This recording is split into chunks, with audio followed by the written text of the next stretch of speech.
What's up, everybody? This is CJ and Kevin from the CK Laketoria channel and your favorite show, Laketoria Nights. Today we're reviewing Dragonball FighterZ. Kevin, what was your first impressions? Well, the game looked beautiful. It was great reliving Dragon Ball events and playing as your favorite character. It was very satisfying being able to be Piccolo and destroying people in general. But the controls felt very intuitive, and I loved the 2D fighting feel and the 3D environment. Arxis did a great job with this game. I definitely agree with you on that. The style of the game, because I'm a giant Street Fighter fan, so playing Dragon Ball, which is one of my favorite series ever, in that Street Fighter feel, I was able to pick up. It was just so natural for me, right down to doing Kamehameha is just like you would do a Hadouken. The game visually is stunning, and you're right, being able to play those events with different characters and 3-on-3 style, build your own team of your favorite characters. It really just felt really good to play that game. It was like a new take because I think the Budokai series kind of got played out, so this is something new but original. Yeah, I mean, this can definitely take them for any other sequel that they might make. I mean, it's further down the line. I'm more looking forward to the 8 new characters that are coming out. But anything else down the line, this is the bar for fighting games for DBZ. Definitely, I want those new 8 characters like immediately, hoping that they don't drop the ball on them. Like, don't give me the Ginyu Force and waste like 4 slots. You know, I would be so sad if they did that, if it was just the Ginyu Force in general. You're like, here are 4 out of the 8 characters that you get. yeah. So like, I'm curious on what characters are gonna do because I I'm guessing they're gonna go the route of Dragon Ball Super characters from the Tournament of Power arc. Kind of, I'm not sure which 8 or if they're all gonna be from there or half or what have you. So I'm really interested. Are we gonna get like another Future Trunks? Because the Yeah, Future yeah. Trunks in this one, I believe it's from the Cell Saga Future Trunks and not the Super Saga Future Trunks. Just judging Really? by that's how I feel, judging by his costume. Because Future Trunks in the Super Saga has a blue jacket, where in Super he has a purple jacket. Oh. Well, that would be kind of cool because then that Trunks moveset can have like Mai as an assist, which would be pretty cool to see. That would be pretty cool. Maybe we'll get Emperor Pilaf as a player And not a character. player. No, he'd be an assist. I wouldn't see him as a player. I don't know. You could do a lot with it. Maybe they throw in get 9 extra characters and get Emperor Pilaf. Going into the next section of the game, starting off, we all avid fighting game players. They Right. always start off with the training mode. You know what I mean? Get your buttons down. No true fighting game player jumps straight into the game. You always go into training. How did you feel about the training mode? I actually like the training mode. I love the like you said before, just the controls. It's a lot like Street Fighter, and they kind of I feel like they made it easier than Street Fighter. The simplistic controls that they have, and it works for every character, but they still make every character feel different, which is super awesome. But in that same effect, I feel like because they dumbed down the controls just a little bit, it kind of encourages button mashing a little bit. Yeah, it definitely does. Sometimes it feels like there's no rhyme or reason for doing a move, but I feel like once you string certain combos together, different team moves, it Right. gets away from the button mashing aspect because you have to kind of strategize like your life bar and your other teammates' life bars. So I think they made the buttons kind of easier because unlike Street Fighter, this game has so much going on screen at one time. I think Right. if you made the buttons any more complicated, it'd be almost impossible to play. Yeah, I can understand that, and I do like those little quips that they do. Like for Krillin, if you can actually, if you have enough energy, you can throw multiple Destructo discs. Or with Frieza, you can actually go Golden Frieza if you have more than 3, I believe, more than 3 energy. Yeah, and it's funny because with some of the combos, like certain characters, because I was doing a training mode to find out kind of like what team I like to put together based off their move sets. Goku and Vegeta don't really play that well together. Really? Yeah, like when you do the juggling Y button combo and then Yeah. tag at the end, Goku's doing the Kamehameha to you in the air, or when Vegeta comes in to hit you with the Big Bang attack as the combo move, you're Yeah. juggled in the air and the Big Bang attack misses you. Oh. So you would think certain characters would go well together, but I think they make it so you have to, in certain combos, go with certain characters to where you kind of have to mix and match. So you're not trying to be like a top-heavy team of having Goku, Beerus, and Vegeta as one team, because certain tag moves don't really work together and they don't come off that well. Okay, So you well, kind of yeah, have to have a okay. nice mix. Yeah, you can kind of. Well, what team are you doing right now? I mean, what's your team at the moment?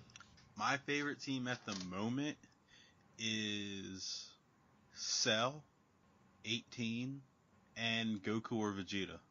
I kind of switched those two out. See, that's funny because I think my team right now is 18 Frieza and Teen Gohan. Yeah, I couldn't get into Teen Gohan, and I think because I didn't play enough with him. I played so much with Adult Gohan that I didn't give Teen Gohan much of a chance. Could have just been the team I had when I was messing around and training. But one thing I do like about the training too is being able to set it to where the computer's actually attacking you. And you can have a full-on fight to kind of test out these moves in different situations. So just being able to control the computer level and being able to set its difficulty. Yeah. Because there are some fighting games that do allow you to do that. So when you do go into training mode, they sometimes they'll go, okay, you can type in this move right here, and you can learn how to defend it or what to do against it. It's definitely a fast-paced game, and I definitely recommend when you get this game to start the training before you jump in. It's a very, very fast-paced game. So the arcade mode, Kev, what are your thoughts? I actually love the arcade mode. It's they actually give you a chance to choose how many fights you want to go in, which is kind of nice, and it's kind of its way of going easy, difficult, or hard. So if you just want to be in there real quick, you can just jump in there and do your 3 fights and move on. But the way it's set up is depending on how well you do in the fight is depending on which path you go down, which I think is kind of cool. I definitely like that. It felt like a choose your destiny, like Mortal Kombat when you're picking the towers. And again, like I like how it gets progressively hard, fast. Even if you pick the 3 fights, which is probably like the novice level of like the different towers, Right. it gets really hard really quick. And, and it's like depending on what characters you're playing against. And I like that even outside of story mode, which we'll talk about later, you get the nice conversation between characters that you're fighting. And at the end, when you win a match, you get the conversation between your team. When I first played arcade mode, just to kind of get through it, just to test it out, I picked Super Saiyan Blue Goku, Super Saiyan Blue Vegeta, and Beerus. And it was just a giant powerhouse team, just to see how it worked out for me. Goku would say after a win, he would say to Vegeta, like, you won't fuse with me, but you'll fight with me. What's up with that? It's kind of cool how the team has this inner conversations after a fight, and your opponent and yourself would have a conversation prior to a fight, depending on the matchup, which is kind of nice. Well, I like that. That just shows that they actually did their homework and they actually went into it and saying we're going to make this game good and we're going to make that interaction between as many characters as possible. I mean, I really like that. Yeah, you didn't get like those kind of default winning text at the bottom of the screen, like with Akuma, like my fists have no equal. It's like, oh, but you know, and it's cool the first time you hear it, but like the 8th time in arcade mode that you hear, it's like, yeah, I've heard that before. They actually put in actual dialogue and voiceovers to go with it. They really took their time with this game, and it shows in like the little things of this game. Right. Even from collecting Dragon Balls during the fight, wish for immortality, bring back a character that's fallen. Well, that's a Your good. I ultimate think that's key. a good twist to it. Though I think that's a good twist to what they did by adding in the whole summoning the dragon to change the outcome of the fight. So Yeah. if it is a very close fight, it could really sway which way to go. Yeah, I've summoned it a couple of times, and it saved me in that last fight with Goku Black and Majin Right. Buu, because I wished for immortality.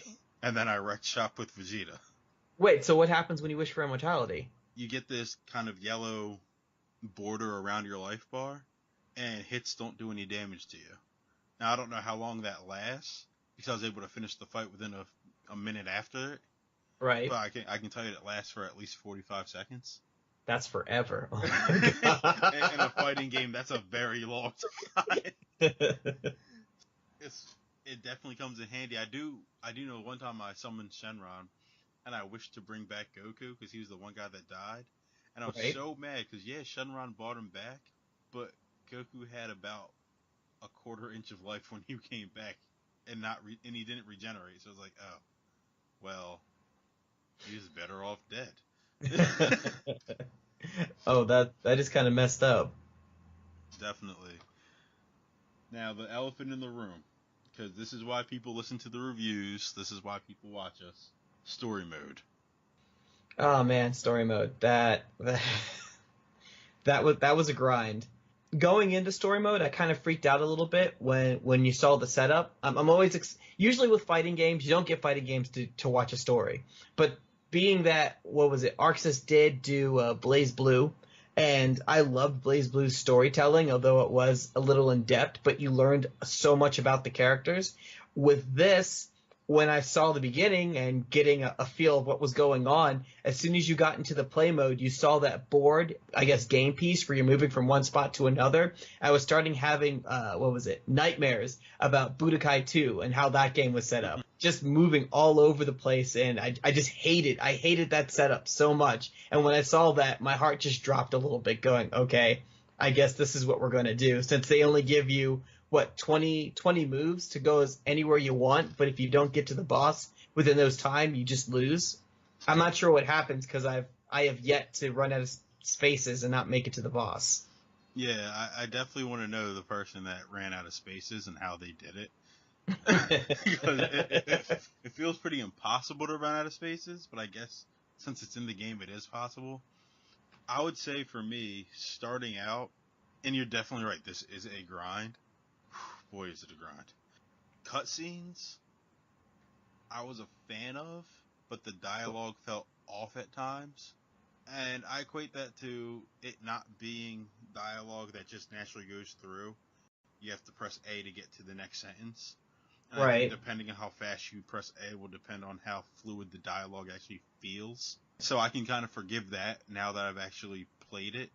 The board game aspect, it didn't bother me until Story Arc 2. And that's when it was just like, again. Because I after feel you like go that's all when it through was the those worst. stages, that's when you go through all those stages and it's over and over and over, it's repetitive, repetitive, repetitive, and there's so many clone battles. I could have done with less clone battles and more maybe substance battles or a different style of training rather than having to learn against the clones. I think the one thing I hated was in Story Arc 1, how many training tabs there were. Well, I understand why they did that because, like you said, only the hardcore gamers are going to go straight to training and learn how to play the game. But there are people who pick up the game and go, I just want to play the story and I'll learn as I go. I think that was pretty clever of them to be like, well, we're going to put a little bit of training here and there, so you'll learn how to do at least something. And then if you couldn't do what they told you to do, you could hit start. You could hit the start button and it would just go, this is how you do this move. And I would have So been if you I would have do been this fine move, with that if it was just for stage 1. I feel like the right? training aspect should have stopped after stage 1 or maybe after stage 2, but when you're on stage 3, 4, 5, 6, 7, 8, if you don't have the game down by then you just ain't gonna have it. You're just done. You're the Yamcha of the group if you don't got it down by then. Ouch. That's right, I got a Hey, I figured if everyone else can get a Yamcha dig in the game, so could I in the review. Right. Well, another thing that digged on me on the story mode, and like I said, it's a fighting game. You're not going to get an in-depth story. But when I first went in there and you saw those 3 arcs, and I was like, what they should have called it was like what if arcs, because each story is completely different. All 3 stories are completely different from each other. Except for Android 16 dying. Well, yeah. Spoiler alert. Yeah. Okay. Yeah. He's done. He dies in every one of them. All of them. He's not that important. I'm okay with giving out that spoiler. But it was just so annoying that it's not all connected. And I kind of felt like the final arc should have been the main arc. Despite how short it was, they could have added in extra battles into that one, and that would have been satisfying to me. I still would have hated the Game Boy aspect. I say it should have been the last one, although the second arc I did enjoy. I did enjoy that story. It's just, I was hoping for connection between everything. But it was just, what if Goku did this? Oh, what if Frieza did this? Or what if Android 21 did this? And that's Exactly. basically what it was. Yeah, and I feel like with the story as a whole, I wasn't a giant fan of the story. I was a fan of the characters in the story. There wasn't a lot of reasoning for anything. Well, I feel like with the story, and like I said, it's a fighting game. And I know I keep saying it over and over again because we're really coming down on the story mode. And I can only think of one fighting game where I've actually really enjoyed the story mode. I kind of felt like we were watching a movie and we came in the middle of Act Two and Act Three, but we didn't see Act Yeah, One. yeah, like there's a lot of things going on, and it wasn't really well explained. And it's like I wonder, did the writers of Bright write the story to Dragon Ball No, they FighterZ? did not. That's what it felt like. Like I feel like this could have been a really, really good story. And the reason I know it's a fighting game, but because it's Dragon Ball Z, the story does matter. Because it's rare that we get an original story in a Dragon Ball fighting game, and it's not just replaying the fight on Namek, replaying the Saiyan saga, and having to go through each saga with small what ifs in between. This was like Right. an original story, and I feel like if this got turned into a movie and we got that whole story from start to finish, Like the what characters happened would with the make it. clones? The stories would make it a good movie. The characters would make it a good movie. Yeah, but we're talking about it being as a game, though. We're talking about it as a game, and yeah, this could be like a one-off special that we all could have really enjoyed. They were trying to make it as, all right, well, this is a game, and we're going to try to put out this story as much as possible, so you don't finish this game in a day. I mean, I think that's what their goal was, to make sure that it takes more than a day to finish the game. Yeah, and I agree with that. It's just I don't know. I think what really just sticks in my craw about this is the Red Ribbon Army making androids, everything like that. Okay, whatever. Who came up with this? I'm not going to say the spoiler, but you know what I'm talking about. This type of android. Okay, well, they do explain it. They said one line in the third act that kind of explained what was going on.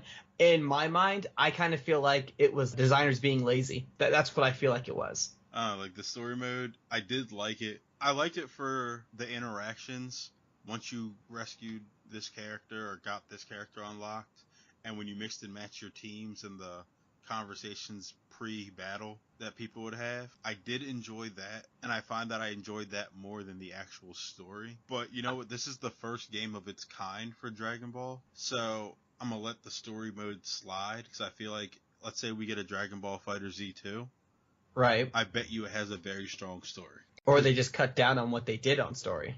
yeah, one or the other. I feel like you either go all in and tell us something great, or you half-ass it and make us relive things with what ifs. Either way, I would agree with that. I think it'd still be a good mode, but I don't think you can tell a new story like they did and really screw the pooch on it. Now you covered the story mode. Kev, what would you rate this game? Being that the biggest con out of the whole game, other than just the story mode, because I know we just kind of really ragged on the story mode just now. I would say that the biggest con on the whole thing would be the loading time, and I'm not sure if it's because I have an old Xbox One, but I noticed that for me, most of my time was just sitting there waiting to load up every fight one after the other. But when I'm on YouTube watching the other fight, it seems like their wait is a little bit less. The biggest pro of the whole thing is the whole loot box system and how everything works, because you don't necessarily have to pay for it all. As long as you play the game, you can actually get everything in the game that is possible. Set aside, I'm not sure how the 8 characters are going to work. Everything else in the game, I mean, I find myself going back trying to buy all the extra lobby stuff so that I can have. I kind of feel like that pro outweighs the loading con. I would give this game 5 Dragon Balls out of 7. That's a strong rating.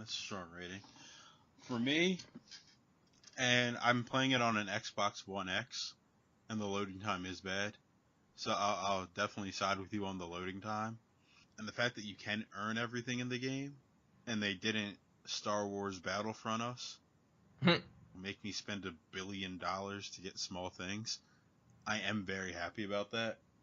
I would say my biggest pro for me, the character interactions. They're just so funny. Some of them are just so funny. And it felt like true Dragon Ball Z. It's like when Dragon Ball Super came back, and it's just like this game is like a breath of fresh air for me.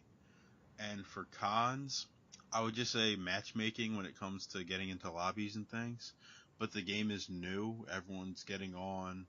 Servers are new. So I'm not going to, I'll revisit that con in a few months and see how if it's improved in a few months, then I have no cons for the game. So for me, I'm gonna summon Shenron and give this 7 Dragon Balls, and my Wow. wish, and I'm gonna use my wish to get Dragon Ball FighterZ 2.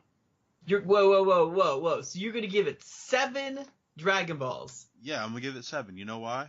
Because you're letting the story slide, but you're giving it 7 Dragon Balls. I can let the story slide because most fighting games don't have a good story. I think for me, the only fighting game that has a good story is Tekken, and that's because it's told over like 7 games. Well, see, Tekken 7 is basically rewarding all those other Tekken players that have been playing over the years. Have you played Blaze Blue? No. I said the Tekken series, not just Tekken 7. Okay, fine. Excuse me, Tekken series there. Okay. And it gave me a payoff with Tekken 7. Most games don't have great story modes. Most fighting games don't have great story modes. Very few do. Most fighting games, I feel like we're in a phase where we're following the Mortal Kombat fighting game with the 3D type of look. Right. And this game having that old feel. Like, it felt so refreshing.